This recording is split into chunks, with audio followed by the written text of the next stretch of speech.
না না না, তোমার সাথে কি লেগে ধান্দা করবো আমি? কি কইতেছো?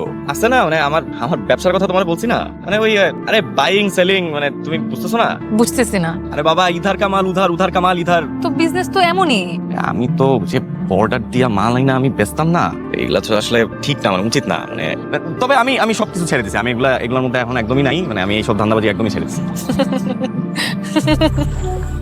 কি হলো? আমি ভাবলাম কই তুমি সিরিয়াস হয়ে যাবা, তুমি দেখি হাসতেছো। You know what I like about you? Your honesty, your transparency, and the way you are. কিছুই বুঝলাম না, বাংলা কেউ না।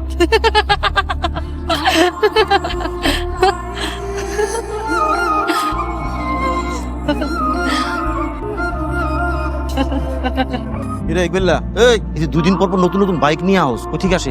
আরে কাকা, নতুন বাইক করি সব পুরান বাইক। আর আমি আর সঞ্জু না স্যার, এটি সব নতুন বাইক। কি? না স্যার, পুরান বাইক স্যার, সব পুরান বাইক স্যার। শরীফকে চেনো? কোন শরীফ? কোন শরীফ? দেখে তো মনে হইতেছে ভাজা মাছটা উল্টা। স্যার ভালো আছেন স্যার? স্যার আপনি এনে স্যার? বর্ডার ক্রস করে কিছু অবৈধ বাইক আসছে, এগুলো চেক করতে আসছি। না স্যার, আমার এনে স্যার কোনো চোরা বাইক ঠিক থাকে না স্যার। মানে স্যার এলাকা সবাই জানে স্যার আমার একটা নাম আছে। আমার এই এলাকায় আমি দেখছি এক নাম। দেখি এদিকে আসুন তো। আপনার চোখে তো মনে হয় ছানি পড়ছে, এলাকায় নতুন ডাক্তার আসছে, চোখের ছানিটার ভালো মতো অপারেশন করে আনেন, তাহলে সব পরিষ্কার দেখতে পারবেন। আর সঞ্জু, কোনটা ভালো আর কোনটা খারাপ এটা তুমি ভালো করেই বুঝো। আমি এসপি তামিম, ভালোর জন্য ভালো আর খারাপের জন্য খারাপ, খুব খারাপ, কথাটা মনে রেখো। Anything wrong?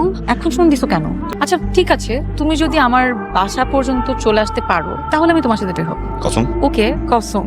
কসম কিউট। অর্পা অর্পা অর্পা। আমি কখনো কসম ফিরিয়ে নেই না। Once it's a promise, it's a promise. কিরে এত সকাল সকাল কোথায় যাচ্ছিস? জগিং। জগিং? এই পোশাক পরে জগিং এ যাচ্ছিস? আচ্ছা ঠিক আছে যা, তারপরেও তোর তো সুমতি হয়েছে এটা বলতে হবে। আচ্ছা একটা কাজ কর, তুই একটু অপেক্ষা কর, আমি পোশাকটা পাল্টে আসি, তারপর চল আমরা দুজন মিলে সকাল সকাল হাঁটবো। না না না বাবা প্লিজ, তোমার যেতে হবে না। তোমার মতো এরকম হোমরা চোমরা একজনকে নিয়ে আমি যেতে পারবো না। তুমি গেলে তোমার সাথে দুজন গার্ড যাবে, দুজন পুলিশ যাবে, এতে আমার কোনো প্রাইভেসি থাকে না।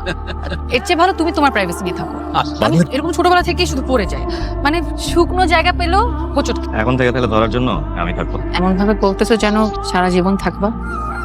থাকতেও তো পারি। কে না তাকাইছো কেন?